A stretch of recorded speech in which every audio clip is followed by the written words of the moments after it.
નમસ્કાર દર્શક મિત્રો, આપ નિહાળી રહ્યા છો એસ લાઈવ ન્યૂઝ બુલેટિન। નજર નાખીએ અત્યાર સુધીના મુખ્ય સમાચારો પર।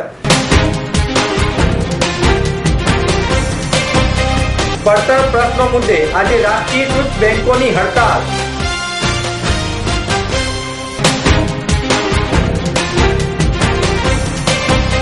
વિધાનસભાનું 2 દિવસીય સત્ર સમાપન।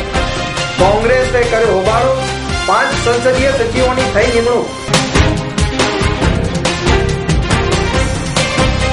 અમદાવાદ કલેક્ટર કચેરી પરિસરમાં સ્વચ્છતા અભિયાન હાથ ધરાયું।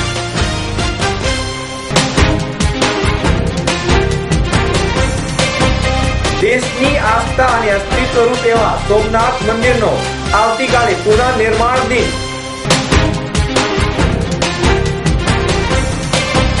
સ્ટાર પ્લસ લાવે છે માસ્ટર શેફ 4।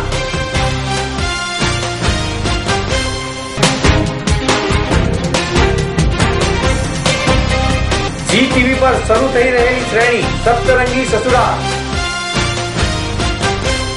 રાષ્ટ્રીયકૃત બેંકોના કર્મચારીઓએ આજે 1 દિવસીય હડતાલ પાડી છે, જેના કારણે બેન્કિંગ કામકાજ ખોરવાઈ ગયું છે તેમજ કરોડોના ચેક ક્લિયર કરતા અટકી પડ્યા છે। અર્થતંત્રને જેના લીધે મોટી અસર પડશે। પોતાની માંગ બનાવવા માટે ગુજરાતના 45,000 કર્મચારીઓ આ હડતાલમાં જોડાયા છે। મા ગુજરાત બેન્કિંગ એમ્પ્લોઈઝ ફેડરેશનના સેક્રેટરી કેવી બારોટના જણાવ્યા અનુસાર 2 વર્ષથી વેજ રિવિઝન કરવામાં આવતું નથી અને પડતર માંગણીઓને ઉકેલ પણ આવતો નથી તથા કર્મચારીઓના પ્રશ્નો પ્રત્યે ઇન્ડિયન બેંક એસોસિએશન ઉદાસીન વલણ ધરાવે છે, જેના કારણે રાષ્ટ્રીયકૃત બેંકોના કર્મચારીઓને હડતાલ પાડવાનો નિર્ણય કરવામાં આવ્યો છે।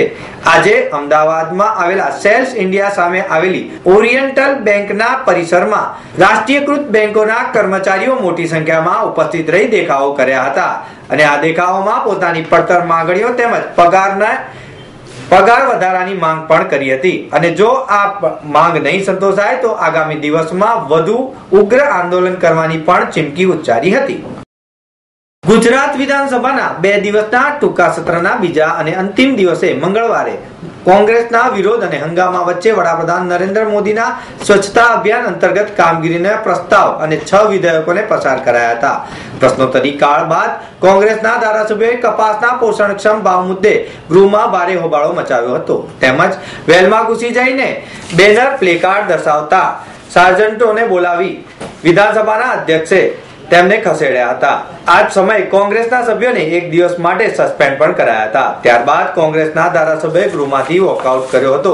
બીજા અને અંતિમ દિવસે વિપક્ષની ગેરહાજરીમાં 3 સુધારા વિધેયકને બહાલી અપાઈ હતી। ગુજરાત સરકારના મંત્રીમંડળના વિસ્તરણ પહેલા મુખ્યમંત્રી આનંદીબેન પટેલે 5 સંસદીય સચિવની નિમણૂક કરી, જેમાં વાસણ આહિર, રણછોડ રબારી, ભરતસિંહ ડાભી, શામજીભાઈ ચૌહાણ અને જેઠાભાઈ સોલંકીનો સમાવેશ કરવામાં આવ્યો હતો, જેમને મુખ્યમંત્રીએ હોદ્દો અને ગુપ્તતાના શपथ लेवड़ाया था।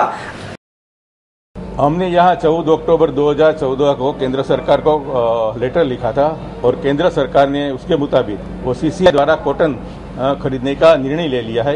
उसका 47 केंद्र मंजूर भी किया है गुजरात में, उत्तर गुजरात और सौराष्ट्र में।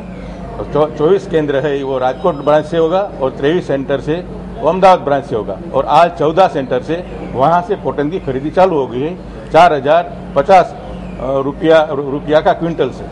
ये भी जो मैंने अभी जो गुजराती में मैंने बताया कि जो ये मिनिमम सपोर्ट प्राइस है वो सारा देश में सभी राज्यों में जो भी खेत उत्पादन है वहाँ पहले तय होता है कितना मांगना चाहिए, क्या पड़तर कीमत है। उसके बाद केंद्र में वो सब मैटर जाती है, वहाँ पूरे देश के सभी अधिकारीगण बैठते हैं और उसके हिसाब से ये मिनिमम सपोर्ट प्राइस तय होता है। और ये जो मिनिमम प्राइस हुआ है इसी तरीके से वो तय हुआ है, इसी भाव से वो केंद्र सरकार आज खरीद रही है। गुजरात असेंबली का जो 2 दिन से सत्र चल रहा है, कल भी हमने अध्यक्ष को विनती की थी कि भाई आप मेहरबानी करके कॉटन ग्रोवर जो है कॉटन के भाव जो डाउन हो रहे हैं, एमएसपी से भी नीचे जा रहे हैं, आप सीसीआई के सेंटर के माध्यम से एमएसपी करवाइए। बहुत कम दाम में एमएसपी हो रहा है, एमएसपी से भी कम भाव में सीसीआई खरीद कर रही है। हमारे राघव जी पटेल और बाकी एमएलए ने हाउस में अध्यक्ष को मिलकर भी कहा, लेकिन मंत्री तैयार नहीं थे जवाब देने के लिए। इतना ही नहीं, न सिर्फ कॉटन, एग्रीकल्चर प्रोड्यूस जितना भी है, पैडी है, बाकी जो भी है वो भी भाव डाउन हो रहे हैं। भाव बढ़ते हैं तब भी हम आते हैं कि जनता के पक्ष में कुछ भाव नहीं बढ़ने चाहिए। जो रोज के हैं भाव ये कम होते, फिर भी कांग्रेस इनके सपोर्ट में आती है कि भाव कम नहीं होने चाहिए।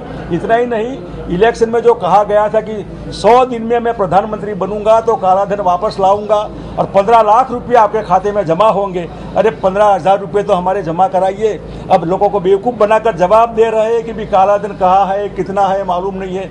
तो किस आधार के ऊपर आपने भाषण में कहा था कि 100 दिन में मैं काला धन वापस लाऊंगा?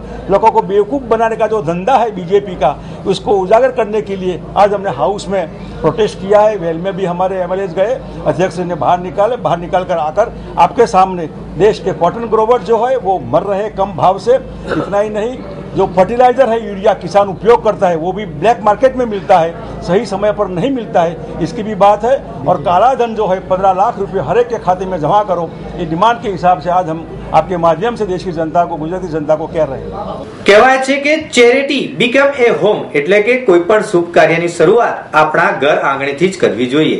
આ કહેવતને સાર્થક કરતા અમદાવાદ જિલ્લા કલેક્ટર રાજકુમાર બેનીવાલ દ્વારા અમદાવાદ જિલ્લા કલેક્ટર કચેરી પરિસરને સ્વચ્છ રાખવાનું એક ખાસ અભિયાન શરૂ કરાયું છે, જેમાં તેઓએ કલેક્ટર કચેરીમાં કામ કરતા રેસિડેન્સ કલેક્ટર, નાયબ કલેક્ટર, મામલતદાર, નાયબ મામલતદાર સહિતના અધિકારીગણ અને કર્મચારીઓને કલેક્ટર કચેરી પરિસરને અલગ અલગ વિભાગમાં વહેંચીને સ્વચ્છતા અભિયાન સોંપવામાં આવ્યું છે, જેના ભાગરૂપે ગઈકાલે અમદાવાદ કલેક્ટર કચેરી પરિસરમાં અધિકારીગણ, કર્મચારીગણ સહિતના લોકો સફાઈ કરતા નજરે પડ્યા હતા, જેનું જાત નિરીક્ષણ કલેક્ટર શ્રી બેનીવાલ દ્વારા કરવામાં આવ્યું હતું અને જરૂરી સૂચનો પણ આપ્યા હતા। આમ વડાપ્રધાન નરેન્દ્ર મોદી દ્વારા સમગ્ર ભારતમાં શરૂ કરવામાં આવેલા સ્વચ્છતા મહાઅભિયાનમાં અમદાવાદ કલેક્ટર કચેરી પણ જોડાઈ હતી અને સ્વચ્છતાનો સંદેશ આપ્યો હતો।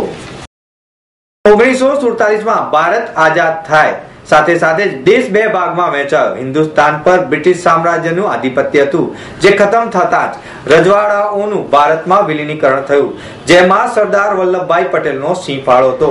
જૂનાગઢની નવાબી સલ્તનત ભારતમાં ભળવા તૈયાર ન હતી, પરંતુ સરદાર પટેલની દીર્ઘદ્રષ્ટિથી નવાબને જૂનાગઢ છોડવું પડ્યું। જૂનાગઢની મુક્તિ બાદ સોમનાથ મંદિરના પુનઃનિર્માણનો સંકલ્પ થયો।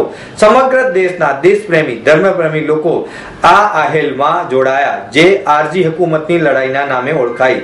સૌરાષ્ટ્રમાં અનેક જગ્યાએ થાણાની સ્થાપના થઈ અને હવે જૂનાગઢ રાષ્ટ્રનું અવિભાજ્ય અંગ બન્યું। શ્રી સોમનાથ મંદિર જૂનાગઢ જિલ્લામાં આવતું હોવાથી આરજી હુકુમતમાં સૌરાષ્ટ્રના સ્વતંત્ર સેનાનીઓનું અનેરું સ્થાન છે। સોમનાથ મહાદેવ અને મંદિરની લોક કલ્પના લોક આંદોલનમાં પરિણામી।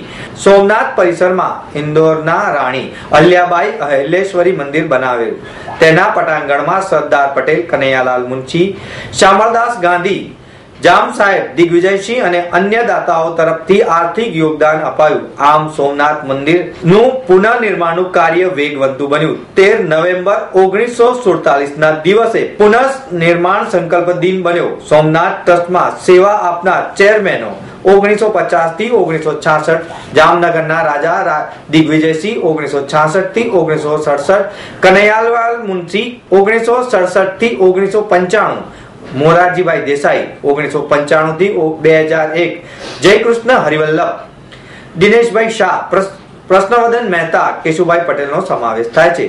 ટ્રસ્ટીઓમાં વડાપ્રધાન અને ટ્રસ્ટી નરેન્દ્ર મોદી, પૂર્વ વડાપ્રધાન લાલકૃષ્ણ અડવાણી, રાજ કિલ્લા ચાંદ, હર્ષવર્ધન ટ્રસ્ટી સેક્રેટરી તરીકે પ્રીકે લેરી અને શ્રી સોમનાથ ટ્રસ્ટના ચેરમેન તરીકે અત્યારે કેશુભાઈ પટેલ ફરજ બજાવી રહ્યા છે। આવતીકાલે ઉજવનાર આ સંકલ્પ દિન નિમિત્તે સવારે 6 કલાકે મહાપૂજા, સવારે 8:30 કલાકે સરદાર વંદના અને પુષ્પાંજલિ તેમજ સાંજે 7 કલાકે દીપમાળા પ્રગટાવવામાં આવશે। માસ્ટર શેફ રસોઈની દુનિયામાં એક જાણીતું નામ છે, જે રસોઈના શોખીનો માટે નવી નવી વાનગીઓ બનાવવા માટે પ્લેટફોર્મ પૂરું પાડે છે। 3 સફળ સીઝન માણ્યા બાદ હવે આવી રહ્યું છે master chef season 4। Master chef 3 ના નિર્ણાયક અને કુશળ શેફ વિકાસ ખન્નાએ માસ્ટર શેફ 4 ના ઓડિશન માટે સુંદર શહેર અમદાવાદની મુલાકાત લીધી હતી। વિકાસ ખન્ના માસ્ટર શેફ 4 ના ઓડિશન વિશે વાત કરતા જણાવ્યું કે હું અમદાવાદ આવીને ખરેખર ખુશ થયો છું. ખાસ કરીને શોની વાત કરીએ તો મારા દિલથી ખૂબ જ નજીક છે આ શો. આજે મને વાત કરતા અત્યંત સારી લાગણી અનુભવાય છે. આ શો લોકોના સપનાને સાકાર કરવા અને લોકોમાં રહેલી કુકિંગની ખૂબીઓ બહાર લાવવા માટે તેમજ દુનિયાને કળા બતાવવા માટેનો એક વિશાળ પ્લેટફોર્મ પૂરું પાડે છે. હું અમદાવાદના લોકોને વિનંતી કરું છું કે તેઓ ઓડિશન આપવા આવે અને વૈવિધ્યસભર વાનગીઓ રજૂ કરે. શરૂ થનારી શોની વાત આગળ વધારતા વિકાસ ખન્નાએ કહ્યું કે આ સિઝનમાં માસ્ટર શેફ ઇન્ડિયા 4 એક ખાસ છે કારણ કે તેમાં માત્ર શાકાહારી વાનગીઓ જ બતાવવામાં આવશે. એક યુવતી જ્યારે પોતાના લગ્ન વખતે પવિત્ર 7 વચન લે અને તો તે માત્ર યુવકને જ પોતાનો જીવનસાથી નથી બનાવતી પણ તે સમગ્ર પરિવારને પણ અપનાવે છે. જી ટીવી દર્શકો માટે લાવ્યું છે સપ્તરંગી સસુરાલ. આ શો દિલ્હીના એક ઘરમાં પોતાની 7 સાસુની સાથે રહેનારી યુવતીની વાર્તા દર્શાવાય છે.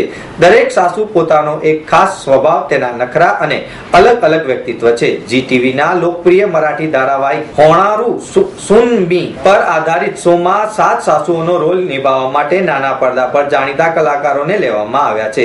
સોનાલી સચદેવ અને રવિશ દેસાઈ અમદાવાદના મહેમાન બન્યા હતા અને નવી શરૂ થનારી શ્રેણી વિશેની વાત કરી હતી. દર્શકો આ શોમાં પ્રભાવશાળી અભિનેત્રી ફરીદા જલાલને લાંબા સમય બાદ નાના પડદા પર જોઈ શકશે.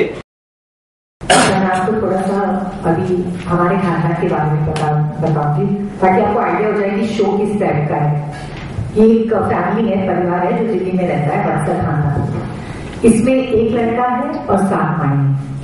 अब उन 7 माएं की अलग अलग स्टोरीज है और किसी वजह से 7 माओं के साथ पुरुष नहीं है.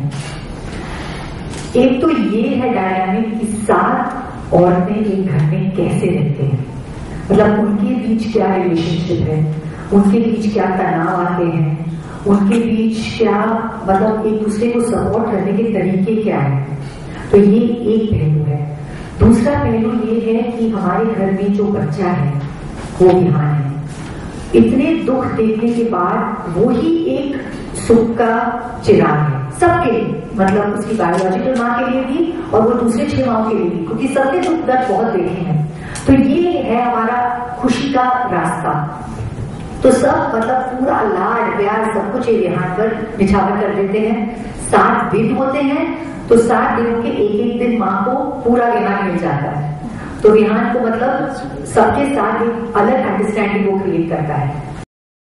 આ સાસુઓની ભૂમિકાઓમાં ભાવના બલસાવર, સાદિયા સિદ્દીકી, રેશમા ટિપ્પણીશ, શીતલ ઠક્કર, સોનાલી સચદેવ અને સમતા સાગર જેવી અભિનેત્રીઓનો સમાવેશ કરવામાં આવ્યો છે. 24 ફ્રેમના નિર્માણમાં બનેલી સપ્તરંગી સસુરાલમાં રવિશ દેસાઈ અને મુગ્ધા ચાફરે ક્રમશઃ વિહાન અને આરુચિના મુખ્ય પાત્રો ભજવી રહ્યા છે.